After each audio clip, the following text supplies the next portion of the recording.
is a concession is when the teacher is talking to who you think you are in a way that who you think you are can understand what he's talking about, and in a way that who you think you are can make use of what he's talking about. And in regard to free will, the concession that the teacher makes is that you have free will. And so the teacher will tell you to do things, to practice things. And the question that Rupert was asked is, how can you tell us, on the one hand, there's no free will, and on the other hand, tell us that we need to practice meditation or we need to do things? And his answer was, because you think you have free will, so there's no point in relating to you or operating in relationship to you as if that's not true. You think you're a person and you think you're a body, even if you hear the concepts of the teachings that say that's not true, and even if you accept those concepts or you believe those concepts are accurate, that doesn't change that you still relate to yourself as a person, and you still consider yourself a body, and you still consider yourself a doer. And so because that's the case, almost everything that I say here is speaking to you as who you are considering yourself to be, simply because that's what's so. That's the reality of it. There's no point in talking to you as if you were operating as somebody who wasn't a doer, or you were operating as somebody that didn't have free will, or you were operating as somebody that knew that you weren't your body. In fact, if that was the case, you probably wouldn't have anything to talk about. So the concession is the concession that has to do with talking to you about doing anything, practicing anything. And the irony is that by practicing certain things, by doing certain things like meditation or turning the attention inward, that will actually dissolve the idea that you're a doer or that you're a person or that you're a body. And the interesting thing about that is that it's not because you're doing it. It's not because you're doing it. It's because what's happening is the same thing that's always happening, and this is called the grace of God. What's happening is that if you turn your attention in, and if by doing that, or if by practicing meditation, or if by practicing these techniques of the I am that I have spoken of, if that results in your having a revelation and experiencing a direct truth, that will have been the grace of God. In other words, that won't be your free will. That will be thy will be done. And it's called grace. It's called grace because grace happens not because you deserve it, right? Grace happens because that's simply the nature of the will of God, that things happen when they happen and they don't happen until then. So just the fact, for example, just the fact that you're here is grace. The fact that you're here is grace. The fact that you're listening to what I'm saying is grace.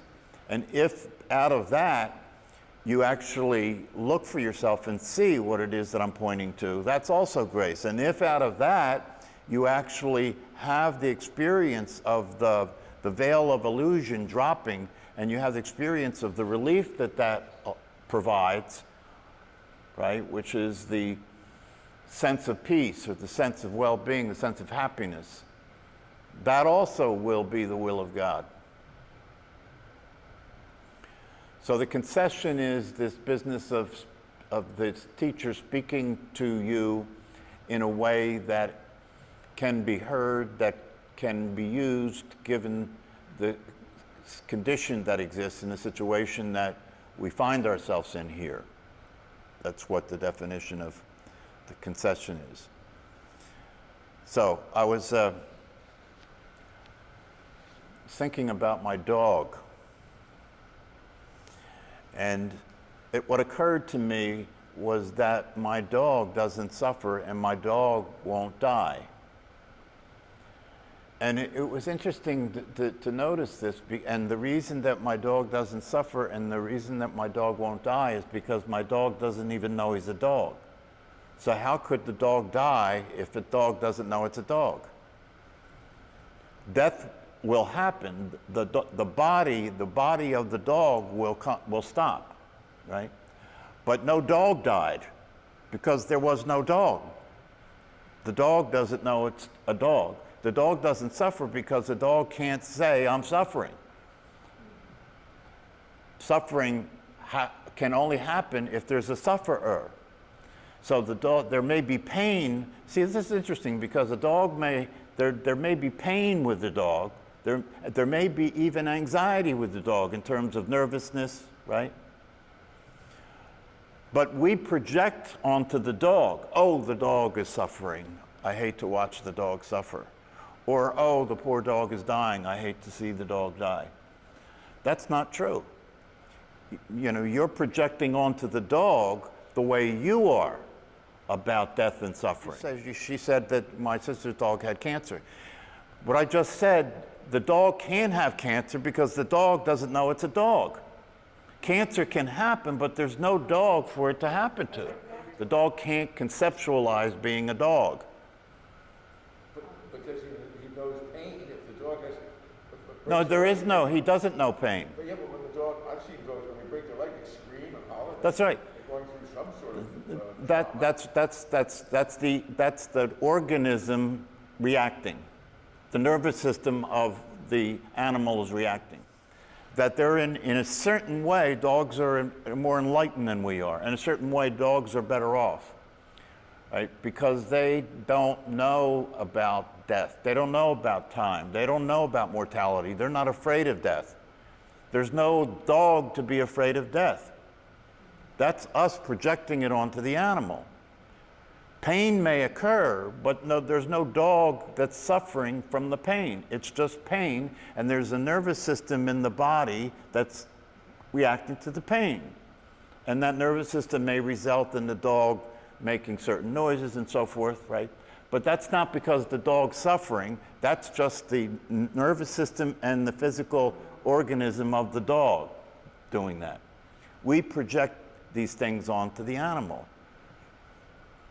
And in that sense, now the reason I'm sharing this is because we're not the same as the dog in terms of the dog doesn't have any say-so about whether he knows he's a dog or not.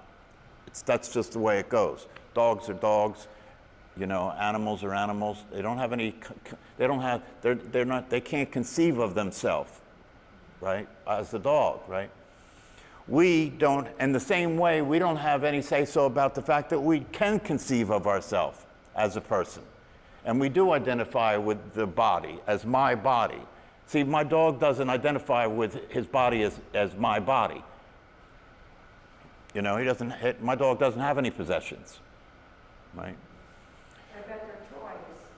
That's just the way the animal is relating to the environment. That's all just the nervous system happening, right?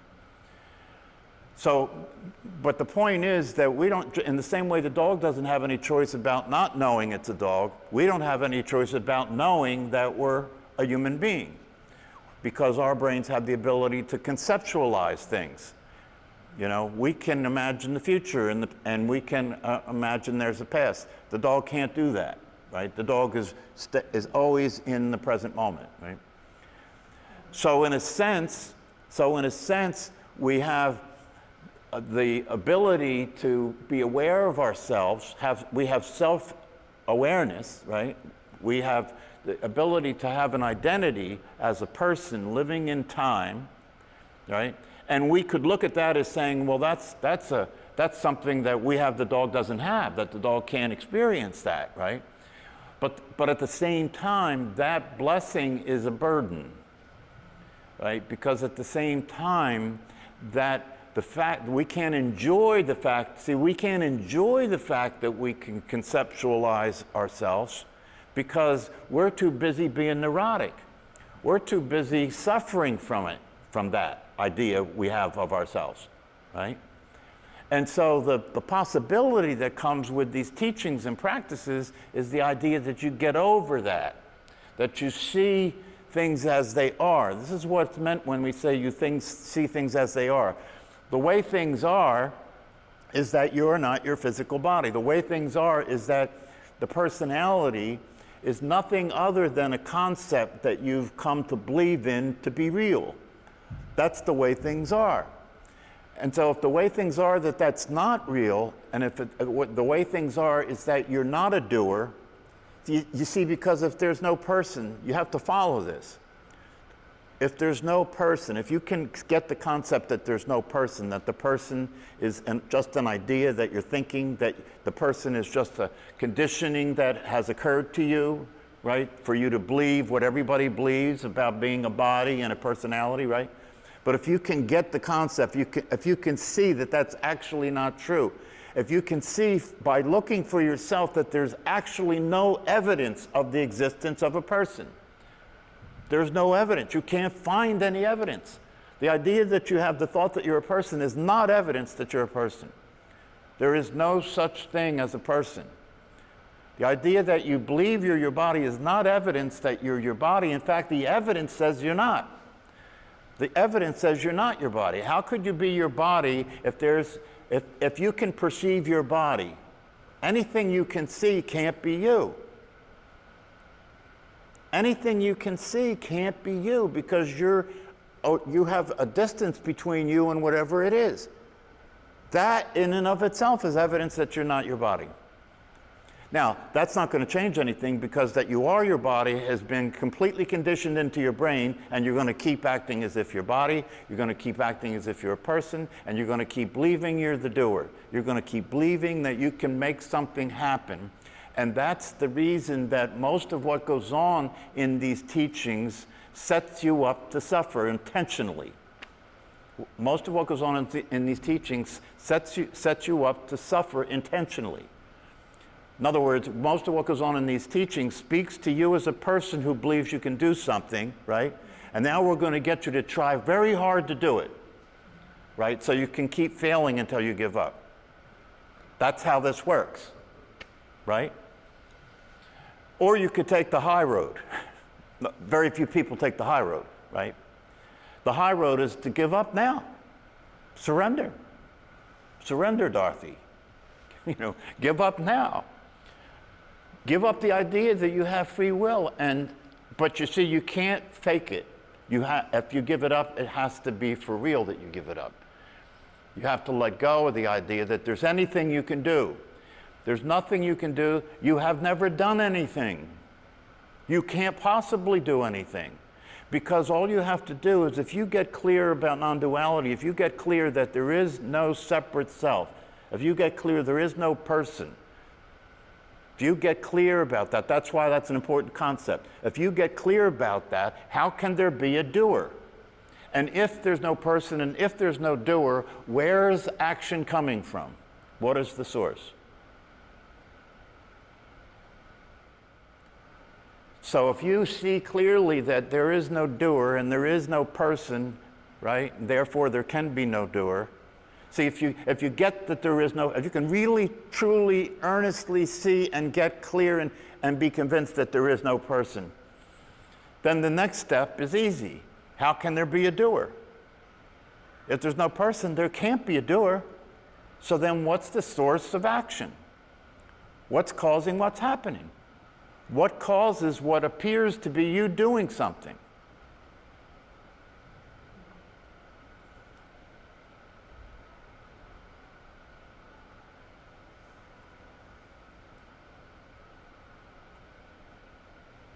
See, once it's not you, there's the answer is obvious, right? Once it's not you, the answer is obvious.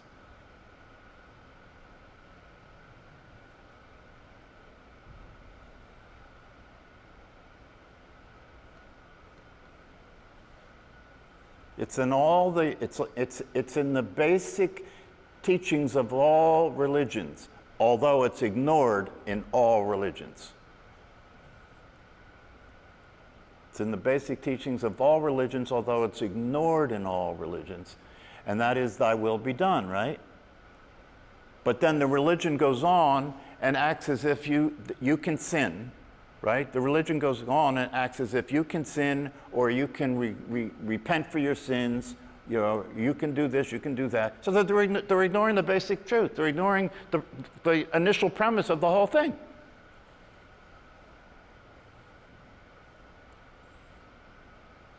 This is what enlightenment is all about. Because if you actually let go, if you actually experience, it's not actually an experience, it's hard to talk about it, but if it occurs that you wake up and you begin to be what you actually are, and you begin to see things as they actually are, which means that you have no free will and you never have and you never will, and you can do nothing, and therefore you let the truth be the truth, which is that whatever you want to call it, whether it's God, cosmic consciousness, awareness, isness, whatever you want to call it, there's something that is the source of all this, and it ain't you. It ain't you. And if you can accept that completely, as I said earlier about the metaphor about carrying the luggage on the train, if you can accept that completely, you put the luggage down. You give up the burden. You stop carrying the guilt and the shame. You stop carrying around the pride. You let it go. You let it all go. And then what happens is the fulfillment occurs. What happens is what you really want happens. What you really want happens. And so it's important for you to get clear about what you really want. Very important to be clear about what you, because if you don't know what you want, how can you get what you want if you don't know what it is? So you have to get clear about what you want. And I promise you, if you get clear about what you want, if you see what it really is, what you'll also see is that if you were to totally let go and accept the truth and be the truth, live as that truth, live as that source, live as that awareness, that whatever it is you think you want will have been fulfilled. That's the concession.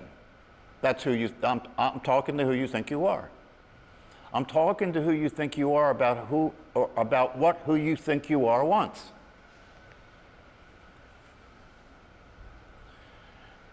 So you know, I'm talking to the ego, I'm talking to who you think you are, and like everybody else who thinks that they are who they think they are, they're selfish, right? What you want for you, right? So you hear these things, you hear about these possibilities, and you're interested, it's attractive, right? Because it occurs to who you think you are that who you think you are might be able to get what it wants. So that's the carrot. And then you start, and then of course, because you still are operating as the idea that you're a doer, then you're going to start trying to get what you want using these teachings. That's called seeking. That's being a spiritual seeker. And for some people, that goes on for decades. And they just complain about it. They can't understand why they haven't experienced nirvana. They haven't experienced enlightenment. They haven't experienced self-realization. It's really a joke. It's really a joke that somebody could go on that long and not wake up and see what's going on. It's a joke that you could go on that long seeking, meditating, praying, reading, doing whatever the guru told you to do, right? To realize what's already been true. To experience what's always been the experience. To become what you have already been. That's the dilemma of the person. That's the dilemma of the person, because the person is so steeped in the idea that the person is separate, and the person is a personality, and the personality must do something in order to change the way it is. And that's in your brain. You know, that's what they call the divine hypnosis. That's in your brain. So you can't do anything else but try and get what you already have. You can't do anything else but try and get what you already have. And that's called the dark night of the soul, right? The dark night of the soul is when you're trying to get what you already have, and you're doing it as hard as you can, and you've done everything that you know to do, and you're frustrated, and you're suffering because you're at your wits' ends, and it's worse than it ever was because you thought you had an answer, right? And you've given your time and energy to the answer and practiced things and read things and did things and did more, different, and better to try and realize what is possible, and it didn't happen. That's the dark night of the soul. That's suffering. That's about as bad as the suffering gets.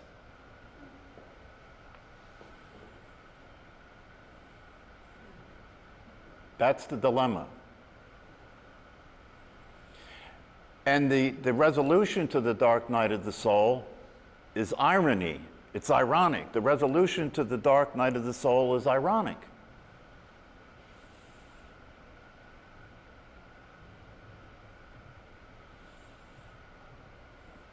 So it's all really out of your control. Even the fact that you're here is out of your control. And what you will think about these teachings and practices, and what you will do in relationship to these teachings and practice, and what you will understand or not understand in relationship to this, and what will happen in terms of your awakening from the trance and experiencing the relief. That's nirvana, the relief is out of your hands. And the irony of it is the only possibility for that to happen, right? The only possibility for that to happen is for you to give up. For you to totally, completely, 100% accept that there's nothing you can do.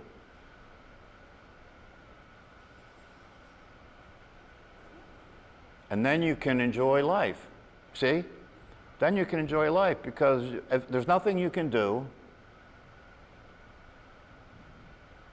and there's no doer, then there's nothing to be guilty about, there's nothing to hope for, there's nothing to be proud about, there's nothing, the whole story's over. You can just relax and enjoy life. Sooner or later, you will get this, what it is that I'm pointing to. And probably in most cases, it'll be just before you take your last breath.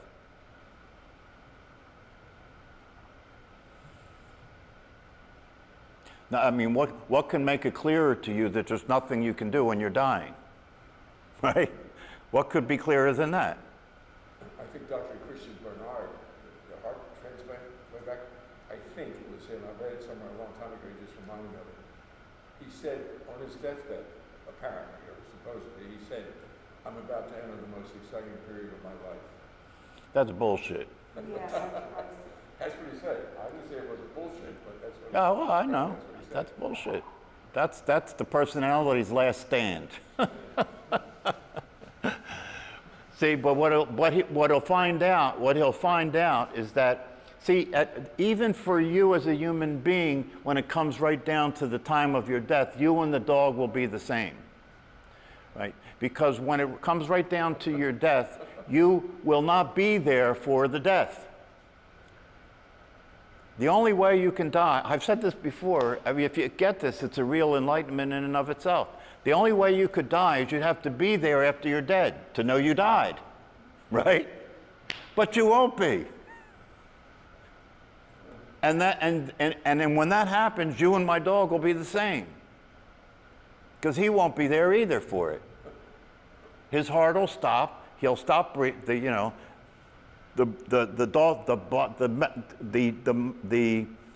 mind-body organism of the dog will stop functioning, just like the mind-body organism of a person will stop functioning. And the dog won't be there for it, and neither will you, because there was no you. How can you die if there was no you? And when it comes right down to it, that will be evident upon your own death. Because you won't be there for it. And the reason you won't be there for it is because you were never here in the first place. It's a dream. It's an illusion. Get over it. Jesus Christ said, I offer you life everlasting. So there's nothing original about what I'm talking about. That's one of the reasons that I'm having trouble writing any more books, because I start writing a book and I realize this isn't new. You know, the truth is relatively simple, right? And that's one of the reasons I have really been appreciating listening to Ramesh Balsekar, because what he said is that he realized who he was out of the practices and the teachings that his guru gave him. He realized who he was, right? But then the thing was, okay, now what? What do I do with that?